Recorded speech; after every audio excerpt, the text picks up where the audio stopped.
just sitting But there. have you ever thought? You know what that means. Good time you're not for 48 hours. It's all set up, right? A dream about things way beyond this atmosphere. You stop trying. I'm gonna need more than my camera. Gotta keep an eye on her. Well, she's not going anywhere. You don't know it. Welcome to another video. We're going to talk about directed conversations. It's a powerful tool against targets. They can be sensitized, they can be conditioned. And new targeted individuals are very vulnerable when it comes to this because they don't know what the hell's going on. And there's themes that are involved. And for the new target, it's very frightening. Okay?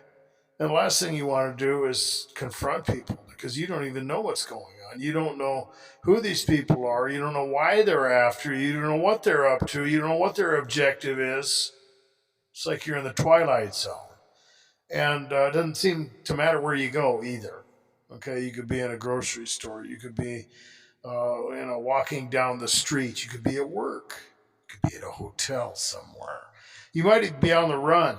And it doesn't make any sense at that point. You could go hundreds of miles away, even further. I've heard of people running across the United States or even out of the country. But it doesn't seem like you can get away. And that's the consistent factor of gang stalking. You can run, but you can't hide. They like it when you run, too. Targets get that way. It's understandable. Everybody's done it. You just want some peace. Maybe you're getting the noise campaign. They don't want you to sleep. Maybe you're getting covertly drugged or fumed or attacked, or people are breaking in, or they're going after your personal property, and you just need to breathe. You just need to get some space. But they're everywhere. And as soon as you start to relax, as soon as you start to gather your thoughts together, here comes the good old directed conversation. It never fails. The accent to every good gaslighting campaign. And it can be vague, but it always involves information that no one should know. How could this be happening? Things like that are running through your mind. How can the world be such a different place? You never used to think about these things. You were never looking for this stuff or paying attention to what other people were talking about, but now it just seems like it's everywhere. How could these things be happening? How could the world be so crazy? How is it possible that strangers, that all these people could know intimate details about things in your life that no one should know? You might even have heard things maybe on the radio or on the television, maybe even things you're just thinking about, things you've never told anyone. But some way, somehow, this information has gotten out. I made a video on controlled programming, and, some of these things are not what you think they are. Some of them are illusions. Not in the sense that it's not real, okay? You are being attacked. It's not in your mind, okay? Sometimes targeted individuals read into things, but that's not what I'm getting at. You know that. Anyone can make a mistake after they've been traumatized like this. But what I'm getting at is that people are attacked in mass. And sometimes themes are used when you get into controlled programming, when people believe the television is talking to them, or so on and so forth. There are ways that these things can happen. I know some people would laugh and say, well, it's just schizophrenia. Maybe it's mental illness. You're having delusions. You're in a psychosis. Maybe you've been covertly drugged. And sometimes that can go along with it, okay? But these things can really happen. Similar to the Mandela effect, it's just not possible for all these people to be having the same hallucination or delusion, okay? It's not a good explanation. And the Mandela effect was planned out. It was done purposefully. They made different versions of movies and played them on the big screen and sold different versions. It was a way to get people to question the world around them, to question their perception. It was planned out. Techniques involving hypnosis were used, subliminal messages, all kinds of things were going on.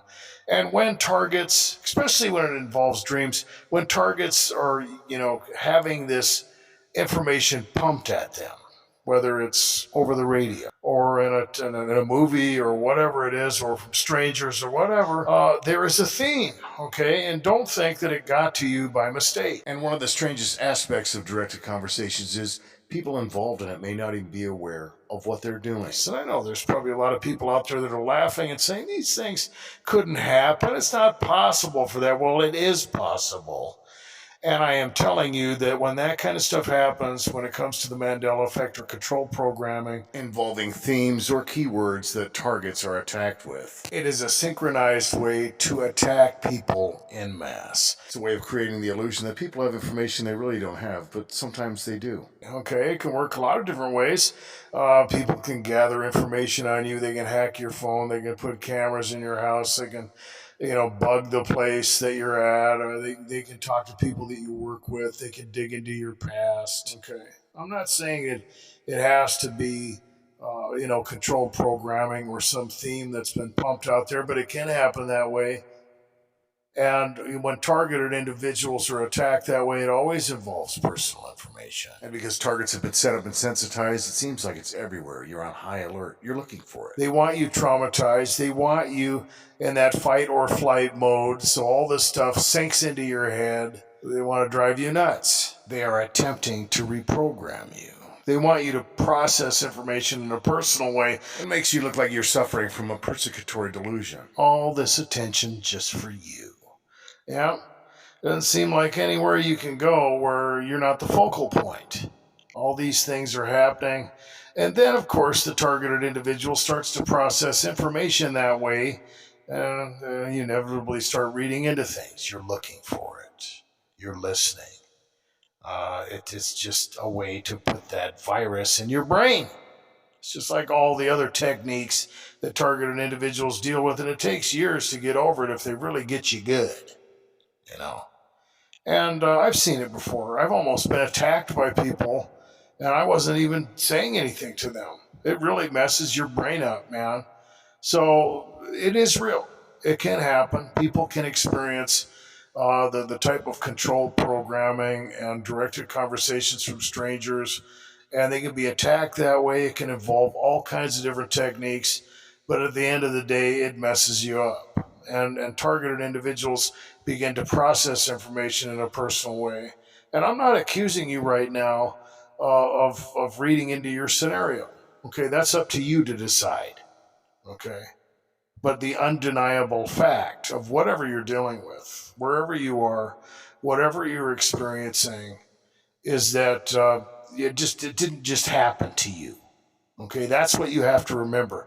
Because at the end of the day, and I've talked about this before, if you get obvious attacks, if you are dealing with overt, in-your-face, aggressive gang stalking, instead of looking at it negatively, be thankful and make a mental note of it. You might even want to make a diary. And I'm kind of split on that because sometimes it can be used against you. Okay, you don't want to be triggered to go down memory lane any more than you already are. If a diary is going to mess with your head, then, that's up to you to decide. But the point is that you want to remember when this stuff is aggressive because they change it. Okay, and when the target becomes sensitized, when they become conditioned and traumatized. It's really hard to tell, especially with the directed conversation. It's a great way to gaslight someone. Okay? And, people are pretty good at it to do it. They can use, vague things and stuff like that. And, I've talked about this stuff before. With me, I don't even care. I have seen so many freaky things. At this point, after all I've seen, I wouldn't even notice it. If it was being used against me, I wouldn't even pick it up.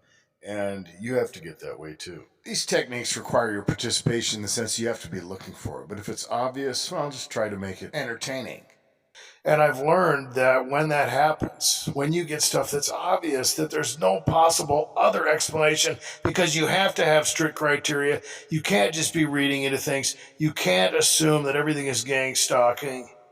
But when you get that obvious stuff, you make a mental note of it because this stuff can go on for years, decades, maybe even the rest of your life. They will sensitize targets and play these little covert games. And I've seen people get to the point where they start believing they're crazy. They start giving in to the gaslighting. Or maybe they were just playing along so that they would back off for a while. playing crazy just to get a break. You never know. I've seen people do that just to get everybody off their back for a while, but there are people who do start giving into the gaslighting. They start questioning their sanity. That's really what this is about. They want to keep the pressure constant. They want to keep the target in a high state of tension and paranoia. Gang stalking is an invasion of every aspect of your life. They even want your personal thoughts to seem invaded. They know there's a chance that you can't handle that you will not be able to adjust. Most people don't have the coping skills to handle the idea that they're under 24-hour surveillance or being scrutinized like that. It's classic demoralization. And like so many of the other techniques that targeted individuals deal with, they want you to be your own worst enemy. They want you to process information in a personal way so you read into it, and then they want you to become critical of yourself. Self-scrutiny is always next. When an individual believes that they're being watched all the time, well, their own vanity starts to play against them. When you believe your every move, your every thought, your every action is being scrutinized and watched, well, it's not healthy, and bad things happen to people. Directed conversations are such a subtle, effective tool in gaslighting. And there's a lot of people out there that say you should confront gang stalkers. Let them know that you know. Tell them they're brown nosers or something. I would advise against that, and I've talked about that time and time again. You want them to work as hard as possible. You want them to be as obvious as possible. You want them to put as much effort in, as you can make them, because you don't want to give them a reaction. If possible, you want to turn this back on them so that they're frustrated. The other problem with directed conversations is the innuendos, okay? Because now, you're not just communicating with someone, okay? And this can happen in conversations. It can happen in everything. It goes to every area of the targeted individual's life. Now they are looking for a hidden meaning in everything. And that's really the worst part about the virus that they give you when they attack you with this kind of stuff. Because you should be on the surface conversation. It does defy all rational, sensible, and logical means of comprehending what someone is saying or communicating. They know it's going to short circuit you. They've given you this disease where now you have this siphon filter, where you're paying attention to all these key words and innuendos and all these things that you've been sensitized and conditioned to. And all the while, you're supposed to be able to have a rational and meaningful conversation, or just maybe thoughts in your mind in a group of people, or even in a room full of strangers, or maybe even in your work environment. It's hard to concentrate when you're trying to pay attention to everything and making you dysfunctional, gaslighting you, and discrediting you as part of the game. And then they'll start throwing stuff in there. Okay, that's the best part about disinformation and directed conversations, is that they can really freak out the targeted individual. And I've heard this from people before, that they'll have the personal information, or they'll start messing with the target's mind, and then they'll start throwing add-ons that have nothing to do with the target, right? And I've heard a lot of people talk about that. It's things that make them look like a deviant, or that they're involved in illegal activity of some sort, or something shameful, or whatever. And then the targets, they all believe that. So they knew about that other stuff, and now they believe that I'm selling drugs, or you fill in the blank, right? And now that you've experienced all this hate and you've been attacked in all these ways, now you think the gloves are really going to come off because they believe these lies about you, right? I've heard that over and over from targets. It's a nice little add-on to the menagerie. It's a clever way to intensify the fear that targeted individuals deal with. Let's face it, they have to traumatize you. They have to make you fear for your life. And a lot of you guys are pretty resilient. If you're someone who's been listening to this, you've been targeted for even more than a year, I would say that you passed that test a long time ago. The other thing about directed conversations and personal information that no one should know about is, how is it all happening, right? How do they know? Not to mention the fact that you're dealing with people all over the place. It's pretty freaky. And I've talked about these things before. And there are a lot of ways that it can happen, okay? Things can be set up in advance. It can happen just with technology. Okay, and I'm not talking about neural monitoring or anything like that because I don't really know if any of that stuff exists. I understand that there are people out there that claim it does. There's all kinds of information and so on and so forth. If you want to believe that, maybe you're right. Maybe you are. And you know what? They're working on a lot of things. I would say that it's definitely a possibility, but at the end of the day, does it really matter? Okay, because then that's what we're going to get into. I mean, we're going to look at how this stuff can happen to you, but at the end of the whole thing, you have to look at this for what it is. Okay, and that is that you're dealing with other human beings who are just as imperfect and frail as you are. Okay, even if they do have information on you, even if they have an inside track on some of the stuff in your past or that you're dealing with, or maybe even things that are just running through your mind. And there are ways that this kind of stuff works. Okay, like I said, on the natural level, you can have people investigating things and playing games with you and, getting information, maybe from your phone or, spying on you or whatever. Don't forget they're going to be judged for that. And then there is the possibility of technology. And then you also have the demonic stuff, okay? And that's really where I tend to focus, okay? Because I've seen this stuff for a long time. A lot of people say, well, technology is 50 years ahead, okay? I wouldn't dispute that. But I would also say that, in my opinion, technology comes from the spiritual dimension, okay?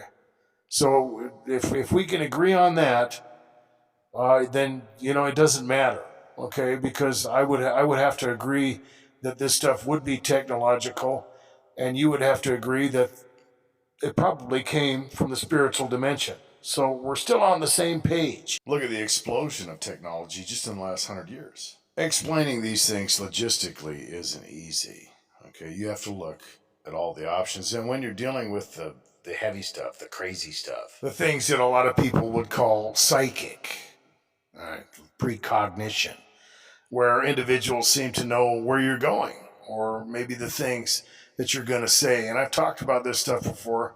And, you can call it divine manipulation or you can call it time dilation. Okay, I think that looking into science is legitimately probably the best way to factor this in. I don't believe that, the spiritual dimension or the kingdom of darkness is using magic. We would perceive it that way. We'll use Nostradamus, for example. He would have been considered a diviner. And the things that he was doing is basically a form of witchcraft, period. That's all it was. Okay, people talk about Nostradamus all the time. Oh, look, he predicted this, he predicted that. He got his information from demons, is what he did. That's exactly where he got his information. He got it from the spiritual dimension. And they have a dimensional perspective outside of time and space that allows them to see things differently than we do. Okay? And when you're dealing with the occult or the secret societies, and that includes all of them, and it goes all the way back after the Tower of Babel, all this secret knowledge and hidden wisdom comes from the same thing. It's all the same. That's it. When you're dealing with soothsayers or diviners or witches or anything like that, and they know something's going to happen or they predict something or seem to be reading your mind, that's how I process that, okay? And I've seen things like that happen. And when targeted individuals are dealing with directed conversations, like I said, there's a lot of possibilities. Sometimes you're dealing with technology. Sometimes you're dealing with people investigating and playing, little games with you. And other times it's a combination of all these things. And at the root, I think that the spiritual dimension, well, they have a plan. They have a plan for your life, and they have a plan to try to destroy you. And even if you're one of those individuals who believes you're in the MK Ultra program, or you know that you're being experimented on by the government, it doesn't matter. At the root, I think that's what's going on. Okay, I do. So I think, you definitely need to pray. That's definitely something that you want to consider if you're dealing with gang stalking, especially if you're dealing with heavy gang stalking. And after everything is said and done, you just have to look at this stuff for what it is. It's bullying, okay? You can't be right and wrong at the same time. Nobody has the right to do this stuff to you. Even if they're digging some up from your past or trying to make you believe that they know something about you, or there's been a rumor spread around, none of these people have the right to do any of this, and they're going to try to get you to internalize this stuff.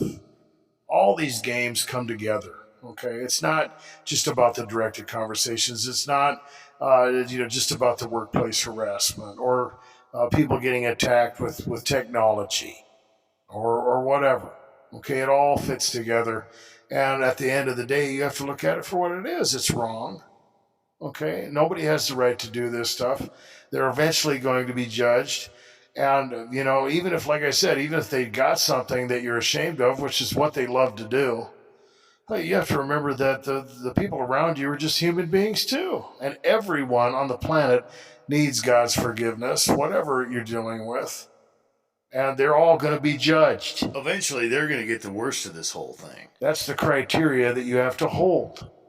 That's what you have to remember when you're dealing with this stuff, rather than just let it box you in and manipulate you and deceive you into believing these people are just going to get away with this stuff and they have the right to do it. No. They are getting sucked into this and for their condemnation. They have no excuse for engaging in this activity, and it looks like they're winning. It does.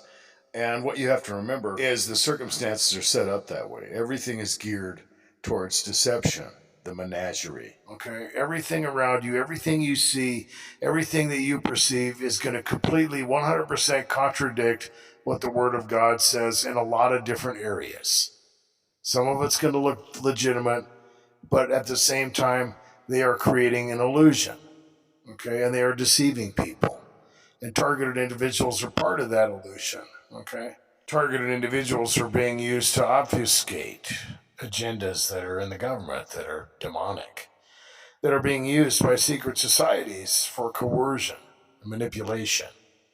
You're just the crazy people, It's not really happening. But of course it is. Well, hopefully this video has helped, or been entertaining at the very least. We'll end with another soundbite. But have you ever thought, what if this is all just a trick? Pretty sure they know what's up. Nobody's ever lasted this long before. Well, we can't stop now. It's becoming a lose-lose